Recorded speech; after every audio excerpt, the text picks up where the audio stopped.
Jules plopped himself into his favorite chair and took a moment to relax before opening up his laptop. He had just gotten back from the last day of his summer job of being a surfing instructor, and now it was time to update his blog, get to work on building that website he was commissioned to set up, and see if his editor had gotten back to him about the final edits to his cookbook. As Jules brought up his website and scrolled through the comments on his blog, he came across one that made him chuckle in irony. It was a simple comment, basically complimenting Jules on his work and how, quote, amazing it was that he was able to do so many things. One could say that Jules was quite a multi-talented person indeed, but in less pretty terms, the guy was simply unable to focus his energy into one thing. This was the way Jules had always been for his whole life, and reading that comment really made him remember just how much angst this character trait used to cause him. As a child, whenever someone asked him what he wanted to be when he grew up, Jules would answer them without a doubt in the world. He always knew exactly what he wanted to be. The only little issue was that thing would change every couple months or so. From being a firefighter, to owning a car wash, to building clocks. Whatever he was into at that moment was for sure what he was going to be when he grew up. But this was pretty normal thinking for a young child, so it wasn't something anyone cared much about. But even as Jules grew older, this habit of swaying from hobby to hobby and passion to passion was something that he never seemed to grow out of. And soon enough, he started to notice it himself, particularly in high school. Most of his friends either had no clue what they wanted to pursue after school, or knew exactly which field they were going for and stuck with it. But Jules found himself in a strange in-between, where he would get into something so much so that he would be convinced that he would pursue it, only to have that feeling completely go away after a few months or so, and then he'd move on to something else and the cycle would continue. You just haven't found your true calling yet, people would tell Jules. But slowly, as year after year passed, that simple line, usually accompanied by a sweet smile, started to turn more into annoyance.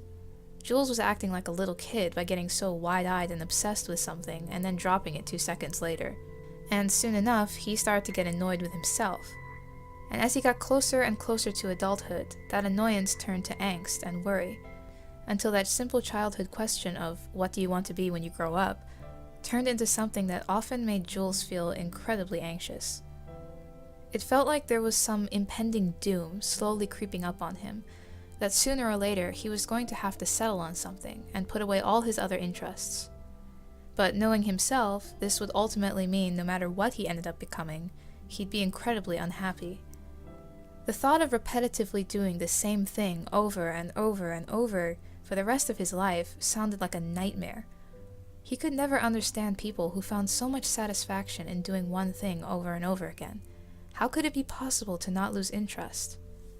The problem wasn't that Jules didn't have anything he was passionate about, but rather too many things.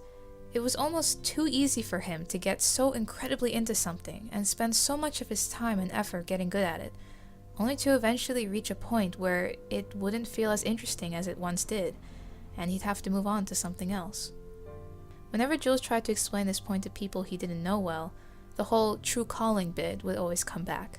The glamorous pitch of how a person just needs to find that thing in life that they're truly passionate about, and they will always feel fulfilled. But when it came to people who knew about this habit of his, often they would try to nudge him to keep persisting in something. Or if they weren't in a particularly polite mood, they would call him a quitter, telling him he would never get anywhere if he kept giving up on things the moment they got difficult. Jules usually wouldn't try to argue if the conversation got to that point. There wasn't any point in explaining that, in fact, his problem was the exact opposite. It wasn't that he'd quit because it was difficult. It was because it wasn't difficult anymore, that it would become uninteresting. Once he reached a point where he understood what he was doing, the point where he was good at it, that's when the interest for it would start to go away. But bringing up this point to someone who was already annoyed with him usually only proved to piss them off more, so Jules would keep quiet. After all, he himself was annoyed and pissed off with this habit. He had invested so much time, effort, and usually money into each of his interests. He wished more than anything that he could just settle, just stay focused on one thing and put all his energy into it, become a master at something rather than a jack of all trades with no clear-cut goal in life. He constantly questioned himself, thinking that there must be something wrong with him. Maybe he was afraid of commitment, of being successful, of finding out who he really was. Then one day, during his senior year of college, he went out with his bandmates. Yes, he was in a band. His major was accounting at the time, which was also his third major switch, but, well, this was Jules after all. Anyway, one of his bandmates had told Jules about this interesting cafe thing that he had discovered. Jules was of course a tad confused as to what his friend meant by cafe thing, but once they arrived, he immediately understood his friend's description. It was indeed a cafe, as in it was an establishment that sold coffee, baked goods, and food, but beyond that, it was also attached to numerous studios for artisans to rent out, and the walls of the cafe portion were decorated with for-sale artwork from the local artists. And as Jules looked around the cafe some more, he saw amps and an upright piano lined up against the wall, and noted that twice a week the cafe held jam sessions, where musicians could meet up and play together. Top all that off with the fact that the cheese Danish Jules ordered was delicious, and this cafe thing immediately became one of the most badass establishments Jules had ever been to. On the day that Jules and his friends were there, the owner of the place was there as well. Apparently it was pretty normal to see Mr. Lai, as everyone seemed to address him as, around the place. He enjoyed getting to know his customers and liked working in the kitchen when he could. As Jules chatted with Mr. Lai, he asked him how and what gave him the idea for this mishmash of a venue. And with a chuckle, Mr. Lai plainly said that he really loved art, baking, and music, so he figured, why the heck not? That simple, downplayed response that Mr. Lai always used whenever someone asked him that question hit Jules like a proper wake-up call. And as he chewed on his tasty cheese Danish, it was like a switch clicked in his head, and he finally asked himself, why? Why was this liking to do many different things wrong? Why was it bad? Why did he have to settle? There wasn't really a strong reason other than he just felt he was supposed to. But he wasn't supposed to. There was nothing forcing him to do anything. If he decided to change his profession to make himself happier, then there was nothing wrong with that. After all, wasn't that, at the end of the day, what everyone was really striving for? To be happy?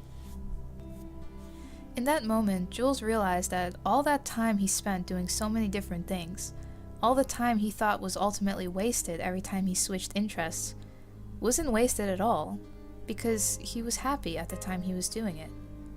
Not only that, but having done so many things made him adaptable. He never really had much of an issue finding a job because he was quick to pick up things and he enjoyed learning new stuff anyway. Maybe being this way wasn't so bad, Jules thought.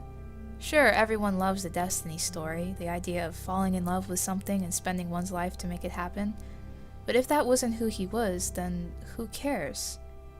Maybe that meant he wouldn't ever have a nice, clean, inspiring story to tell the world one day. But if he's got one life to live, then he'd rather live a happy life of messiness rather than a miserable one of self-imposed clean-cut expectations.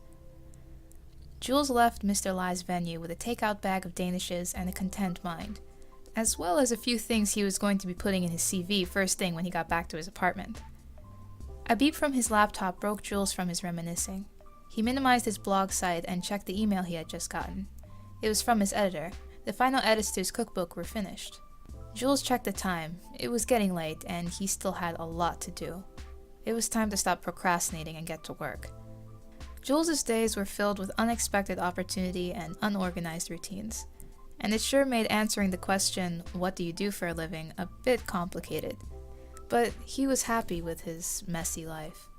And if one day he did feel he could settle, if he ever found out that all this time he really did just need to find that destiny occupation, he would welcome it with open arms. But for now, he was Jules. Part-time surfing instructor, freelancer, designer, cook, blogger, and whatever else may end up rolling his way. That was who he was, and he was just fine with that. Yay, it's finished! Hello, I'm Zaccura, and thank you for listening to my story of July. If you're new here, then this is part 7 in a monthly series I'm doing for the year of 2018, where every month I attempt to create a character based off of that month, as well as write a short story for them. So you just listen to July's story, and I'll have the rest of the videos in this series linked up in a card as well as in the description box, so if you'd like to check them out, you can. But now it is time to segue into the chatting bit for this video. So you know how last month I said like I really need to catch up and start writing these stories earlier in the month? Yeah, yeah, that didn't happen. To be totally honest, I actually did start writing this month's story pretty darn early in the month, but still somehow ended up only finishing it a few days ago. I'm like fated into this routine of panicking as the month nears its deadline every month. I don't know what I'm gonna do once Inktober rolls around. But anyway, let's talk a bit about the inspiration for this month's story. So as a writer, when I write characters, even if they're like really different than me in their life and personality, I often use things or draw from things from my own life as a way to help me better understand who that character is. But I usually don't start with that. Like, I don't usually start a story with like a personal experience or a personal personality trait. I usually just kind of end up injecting that a little here and there into the story. But as per usual for this month, I didn't have any strong ideas right off the bat for the story, so I figured this time, why not try to write a character and a story around a personal trait of mine, which is being a jack of all trades. So I'm the kind of person that has never been able to settle on one thing. I've always been the kind of person that when I get into something, like I get really into it. Like I go hard. Like I need to know everything about it. I need to practice every second that I can. I will have like no life. I will lose my sleep just to do it. Like basically I get super obsessed with it, and I'll work really, really hard to get good at it. But then eventually I'll reach a point where I'm like, yeah, okay, I can do this now. But hooray. And it would just sort of start to become like boring, and then eventually I would just move on to something else. And like Jules, I used to get quite annoyed with myself for it. I was just like, damn it, why can't I just stay focused? Like either give me something that I love, that I'll keep on loving, or let me know early on that like I'm not into this. You know, I mean, that's the point of trying out new things, right? Is to see if you like it or not. But with me, it's like, yeah, okay, I'm gonna give you all these things to try, and guess what? You're gonna love all of them. And then later on, you're just not gonna do them anymore. And you're just like, I spend so much time and effort into these things, why can't I just stick with them? Especially because, like, when you grow up, that's kind of, like, you kind of grow up with that mindset that that's how it's supposed to be, that you're supposed to eventually, like, find that one thing, that destiny, you know, that one thing that you just really, really love, and just stick with that and just keep doing it until you're a master at it. You know, I mean, all the books, all the movies, you know, all the inspiring stories, like those are all, it's always about that, it's always that. So you kind of just have it in your head, like that's how you're supposed to be.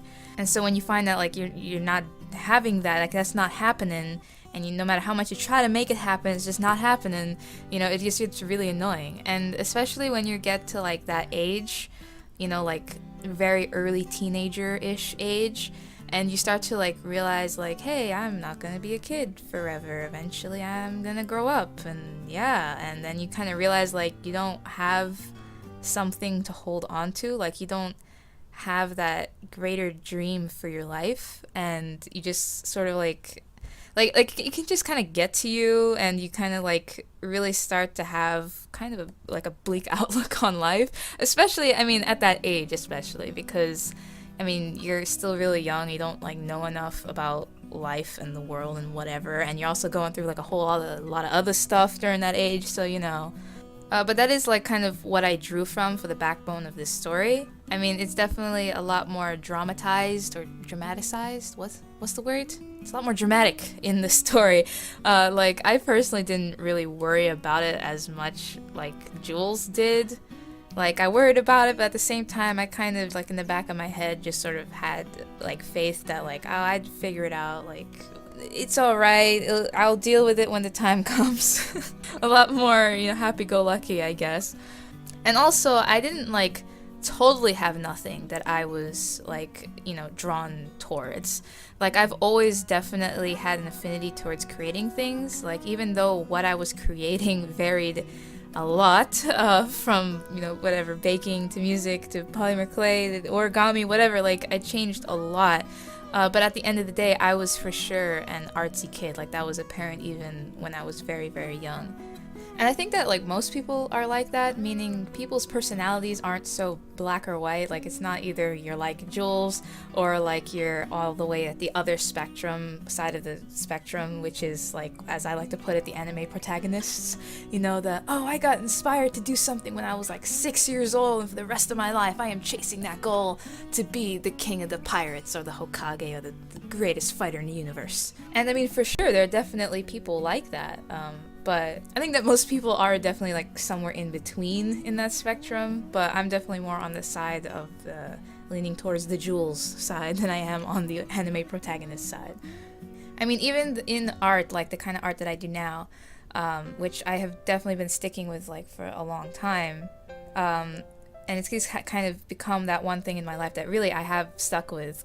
The reason is because in art, like it's such a broad subject, like illustration drawing, it's such a broad subject. Like if you notice, I do both traditional and digital art, and within those two mediums I also like I experiment a lot. I'm constantly changing my style. Like if you guys know me, like I can't settle on a style, and again that would be something that I'd get annoyed with myself all the time, where I'm just like, dang it, why can't I just like stick with a style, become a master at it, you know, like all those really cool artists that you go on Instagram, you look at their feed and you're like, wow, everything is so uniform and beautiful and amazing, and I'm like, why can't I just be like that? But I can't. Like that's what keeps it interesting for me, is the fact that it's ever changing. Like there's always more to learn, there's always another level, and there's just always things to experiment with styles, with mediums, and so forth. And the same thing with writing. Like you can write, there's so many different things that you can write. You can write short stories, you can write novels, you can write comics, manga, you can write screenplays, you can write poems, songs, whatever. Like there's so many different things to write.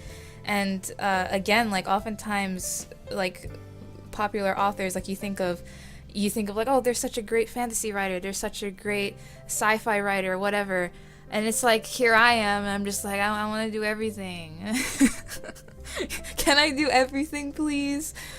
And like, you know, it just feels so childish. Like you constantly feel like you're just being a big kid by constantly being like so obsessed with things and just wanting to do everything all the time. But eventually, you know, you just reach a point where you're just like, you know, this is just, who cares? This is how I am. I'm gonna try to I'm just gonna live the best life I can live.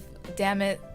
Let's go. And you know, I'm not like trying to make this type of personality sound like, ooh, really special or something, you know, not like, I'm not trying to be like, oh, my life is so hard, I have jack of all trades syndrome. You know, it's just like, no. I mean, as writers, we tend to sometimes like over dramatize the points we're trying to get across, so I hope it didn't come off that way.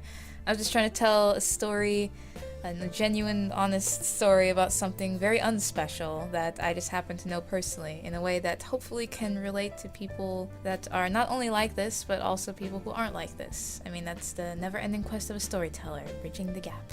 And gosh, I really spent a lot of time talking about this, didn't I? I think it's time to move on. So some other quick points about the story, the words for the month, which if you've been following this series before, then you know that every month there is some sort of word or phrase attached to that month that I tend to like to use as something in the story. Well, the ones for July are happiness and contented mind. So you can see that definitely worked very well with the story that I was telling. When it came to the artwork, I don't know what it is about these monthly illustrations, but every time I'm just a little dissatisfied with it. I felt for the most part everything was pretty good. I thought the pose was alright, but then when it came to the legs, I feel that his center of balance is a bit off, meaning if he was really standing like that, you know, with one foot down, the other foot's like, you know, crossed over in that kind of relaxed way, then he is either seriously working out his foot muscle or he's about to fall forward. But oh well. The birthstone for the month of July is ruby, the flowers for the month are larkspur and water lilies, and the colors for the month are red, green, and russet, which is red. And at first when I looked up larkspur flowers, all the pictures were of blue and purple ones, so I thought I was kind of doomed, but then I searched for red larkspur, and thankfully there is a variety that this flower does come in red, as do water lilies, which I also kept in some lily pads in there as well to add the greenness to it. And the zodiac signs for the month are Cancer and Leo. And with this story also comes the return of the play on names. Ha ha ha. So I named the character Jules because that is a real name. And that gives the July part, you know, the Jewel, right? You got the Jewel part, right? And then Mr. Lie. Oh yes, Mr. Lie. And if any of you are thinking right now that his name should be pronounced Lee, ha! Right, you'd be best not to mention that to Mr. Lie, just saying. And that brings us to the end of my rambling for this video. I would really love to hear your guys' thoughts on everything I talked about. Are you more of a Jules or are you more of an anime protagonist? And what do you think about this story and artwork? I would love to hear what y'all think, so let me know in the comments. If you enjoyed this video, please be sure to give it a thumbs up, and if you haven't already, be sure to subscribe and hit the little bell to stay notified for when I upload. I make new videos every week, usually uploading on Sundays. There is a police car outside. If you want to follow me on social media, all links to that are in the description box where you can follow me for daily updates. And until next time, stay awesome, stay inspired, always. See ya!